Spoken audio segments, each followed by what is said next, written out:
কেন আপনি গরিব আর আপনার আশেপাশের মানুষজন ধনী হয়ে যাচ্ছে? আপনার কি এমন অভ্যাস রয়েছে যার কারণে আপনি ধনী হতে পারছেন না? কেন আপনি আজ গরিব তা এই ভিডিওতে সহজ করে বুঝিয়ে দিব।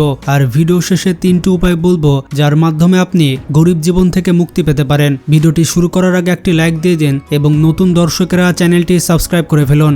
আসলে আমাদের ধনী না হওয়ার পেছনে বেশ কিছু কারণ থাকে যেগুলো আমাদের জীবনের সাথে সুপার গ্লুর মতো লেগে আছে। আমরা বুঝতেই পারি না যে এইগুলোর কারণে আমরা ধনী হতে পারছি না। তো যাই হোক, আপনি ধনী না হওয়ার প্রথম কারণটা হচ্ছে আপনি সময়কে গুরুত্ব দেন না। আপনাদেরকে একটি উদাহরণ দিয়ে বোঝাই। আমি একবার গ্রামে গিয়েছিলাম। সেখানে গিয়ে বিকাশে টাকা পাঠানোর সুবাদে এক বিকাশের দোকানদারের সাথে আমার পরিচয় হয়। পরিচয় হবার 1-2 কথায় তিনি বলেন যে যদি আরো বিকাশে টাকা পাঠান তাহলে বিকেল 5টার পর আসবেন, তাহলে আমাকে পাবেন।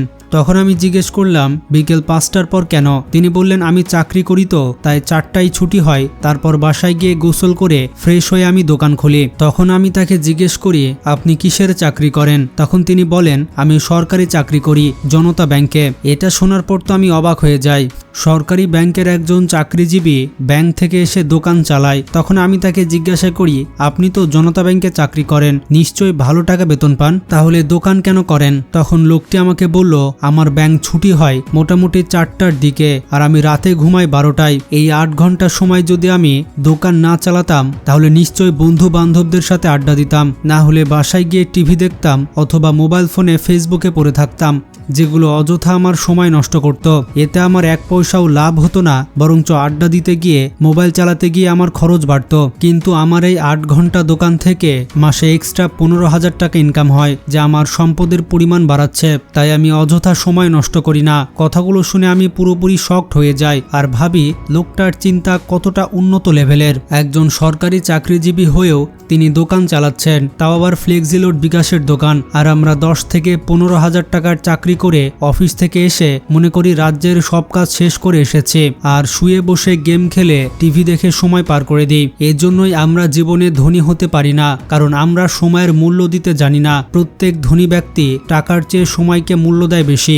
ধনী ব্যক্তিরা জানে সময় একবার চলে গেলে তার ফেরত আনা যায় না, কিন্তু টাকা খরচ হয়ে গেলে সেই টাকা আবার আয় করা যাবে। ধনী ব্যক্তিরা প্রত্যেক মিনিট আর ঘন্টার হিসাব করে কাজ করে থাকে। বলা হয়ে থাকে টাইম ইজ মানি। তাই সময়কে সঠিকভাবে মূল্য দিলে আপনি গরিব জীবন থেকে কোনো না কোনো ভাবে মুক্তি পেয়ে যাবেন। আপনি ধনী হতে পারছেন না তার দ্বিতীয় কারণটি হচ্ছে আপনার অতিরিক্ত গরিব বন্ধু বান্ধব। আপনারা কখনো লক্ষ্য করেছেন কিনা জানি না, তবে দেখবেন কোনো গাছের নষ্ট ফলের সাথে যদি কোনো ভালো ফল লেগে থাকে তবে সেই ফলটাও আস্তে আস্তে নষ্ট হয়ে যায়। তেমনই ভাবে আপনি যদি ভালো হন কিন্তু যদি খারাপ কারোর সাথে মেলামেশা করেন তাহলে আপনিও তার মতো হতে বেশি সময় লাগবে না। আপনি যাদের সাথে চলাফেরা করেন তারা চাইবে আপনাকে তাদের মতো করে চলাফেরা করাতে, তা না হলে তাদের সাথে আপনার বন্ধুত্ব থাকবে না। তারা যদি সিগারেট খায় তাহলে আপনাকেও সিগারেট খাওয়াতে চাইবে, আর যদি না খান তাহলে তারা আপনাকে নানা ধরনের কথা বলে লজ্জা দেওয়ার চেষ্টা করবে, অপমান করবে।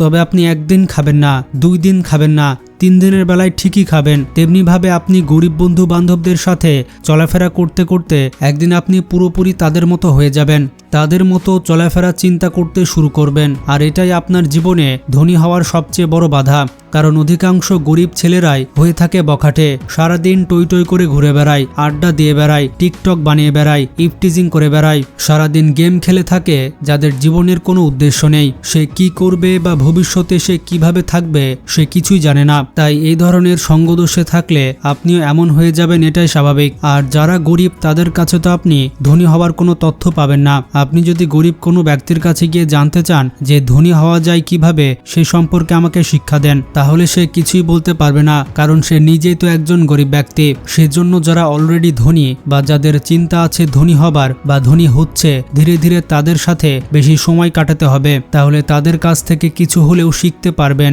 যা আপনার জীবনে কাজে লাগিয়ে আপনি ধনী হতে পারবেন। আপনি ধনী না হতে পারার তৃতীয় কারণটি হচ্ছে গরিব হয়েও বড়লোকের ভাব দেখানো। আমাদের মধ্যে অনেকে আছে গরিব কিন্তু ভাবসাব দেখাবে বড়লোকের মতো, চাকরি করবে 10 থেকে 15,000 টাকার, কিন্তু তার মোবাইল ফোন লাগবে 30 থেকে 40,000 টাকার। আইফোন ছাড়া তাদের চলবে না। দামি ব্র্যান্ডের পোশাক, দামি জুতা, দামি ঘড়ি, তার উপর আবার ভাবসাব দেখানোর জন্য লাগবে মোটরসাইকেল। প্রতি মাসে বেতন পাওয়ার পর শার্ট প্যান্ট নানা জিনিস কিনতে হবে তার। বিশ্বের অন্যতম ধনী একজন ব্যক্তি ওয়ারেন বাফেট, যিনি এখনো সেই পুরনো নোকিয়া মডেলের বাটন ফোন চালায় এবং তিনি জীবনে একটি মাত্র গাড়ি কিনেছেন এবং সেটাই চালান। ওয়ারেন বাফেট বলেন, যদি আপনি অপ্রয়োজনীয় জিনিস কিনে আপনার টাকা নষ্ট করতে থাকেন, তখন এমন একটা সময় আসবে যখন প্রয়োজনীয় জিনিস কেনার মতো টাকা আপনার কাছে থাকবে না। তাই কি লাভ গরিব হয়ে অযথা বড়লোকের ভাব দেখানো, তার চেয়ে বরং সেই টাকাগুলো সেভ করে ভবিষ্যৎটাকে সুরক্ষিত করুন। তাই বিল গেটস বলেন, 1000 টাকা দিয়ে মানিব্যাগ না কিনে 100 টাকা দিয়ে মানিব্যাগ কিনুন,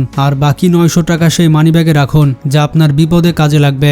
আপনি ধনী না হতে পারার চতুর্থ কারণটি হচ্ছে, ধনী হবার জন্য আপনার কাছে সঠিক কোনো পরিকল্পনা নেই। আপনি যদি সত্যিকারের অর্থে ধনী হতে চান, তাহলে আপনার ধনী হবার একটি পরিকল্পনা বা প্ল্যান থাকা উচিত। সঠিক একটা প্ল্যান ছাড়া আপনি কোনোদিন ধনী হতে পারবেন না। আগে আপনার নিজের বুঝতে হবে যে আপনি কত টাকার মালিক হতে চান আর কত বছরের মধ্যে হতে চান, অথবা কিভাবে হতে চান। যেমন ধরুন, আপনি 10 লাখ টাকার মালিক হতে চান, আপনার বর্তমান বয়স 20 বছর, আপনি চাচ্ছেন 30 বছরে 10 লাখ টাকার মালিক হতে, তাহলে প্রতি বছর আপনাকে 1 লাখ টাকা করে ইনকাম করতে হবে আর প্রতি মাসে 8,500 টাকা এক্সট্রা আয় করতে হবে আপনার প্রয়োজনীয় খরচ বাদে। তাহলে আপনি 10 বছরে 10 লাখ টাকার মালিক হতে পারবেন। আর যদি 10 বছরে 20 লাখ টাকার মালিক হতে চান, তাহলে প্রতি মাসে আপনাকে 17,000 টাকা সেভ করতে হবে। এখন প্ল্যানটা আপনাকেই করতে হবে যে প্রতি মাসে নিজের এবং পরিবারের খরচ বাদে কিভাবে 8,500 টাকা আয় করে জমিয়ে রাখবেন। তাহলে দিন শেষে আপনার গরিবত্ব মিটে যাবে। এখন সময় হয়েছে 3টি উপায় বলে দেওয়ার, যে 3টি উপায়ের মাধ্যমে আপনি গরিব জীবন থেকে মুক্তি পেতে পারেন। প্রথম উপায়টি হচ্ছে আপনার এলাকা পরিবর্তন করতে হবে। আপনি যদি অনেক দিন ধরে চেষ্টা করে থাকেন ধনী হতে, আর যদি ধনী হতে না পারেন, তাহলে বুঝবেন আপনার ভাগ্য অন্য কোথাও রয়েছে। তাই অন্য এলাকায় গিয়ে নিজের ভাগ্য পরিবর্তনের চেষ্টা করুন, দেখবেন কিছুদিনের মধ্যে এর ফল লক্ষ্য করতে পারবেন। দ্বিতীয় উপায়টি হচ্ছে আজ থেকে কিছু টাকা সেভিংস বা জমানো শুরু করুন। সেটা হতে পারে 20 টাকা, আবার 50 টাকা, অথবা 100 টাকা। যত টাকায় হোক না কেন আগে শুরু করুন, তবে কোনো অবস্থাতেই জমানো টাকা থেকে খরচ করা যাবে না, কোনো অবস্থাতেই না। যাই কিছু হয়ে যাক না কেন, এই জমানো টাকাতে হাত দিবেন না। এই অল্প অল্প সেভ করা টাকাগুলোয় একসময় পাহাড় সমান সম্পদে রূপান্তরিত হবে। যদি বিশ্বাস না হয়, তাহলে আজ থেকেই শুরু করে দেখুন, এর ফল আপনি কিছুদিনের মধ্যে বুঝতে পারবেন। তৃতীয় উপায়টি হচ্ছে নিজের আয় ব্যয়ের হিসাব শুরু করুন। প্রতি মাসে কত টাকা আয় করছেন, কত টাকা ব্যয় করছেন, এই সব কিছুর হিসাব করতে হবে। কারণ এতে আপনি বুঝতে পারবেন যে কোন কাজে কত টাকা খরচ হচ্ছে, কোনটা অযথা খরচ হচ্ছে বা বেশি খরচ হচ্ছে, সেগুলো সম্পর্কে আপনি একটা আইডিয়া পাবেন। আয় ব্যয়ের হিসাব না রাখলে আপনি কখনোই টাকা সেভিংস করে ধনী হতে পারবেন না। যখন দেখবেন আপনার ব্যয় বেশি হচ্ছে আয়ের থেকে, তখন অযথা খরচগুলো বাদ দিতে হবে। যদি তাতেও সম্ভব না হয় খরচ কমানো, তাহলে এক্সট্রা এর ব্যবস্থা নিতে হবে। এই উপায়গুলো ফলো করলে ইনশাল্লাহ আপনি গরিব থেকে ধনী হবেন। ভিডিওটি সম্পর্কে কোনো মতামত থাকলে কমেন্টে জানান। ভিডিওটি বেশি বেশি শেয়ার করে সবাইকে জানিয়ে দিন। আজকে পর্যন্তই, ভালো থাকবেন, টেক কেয়ার।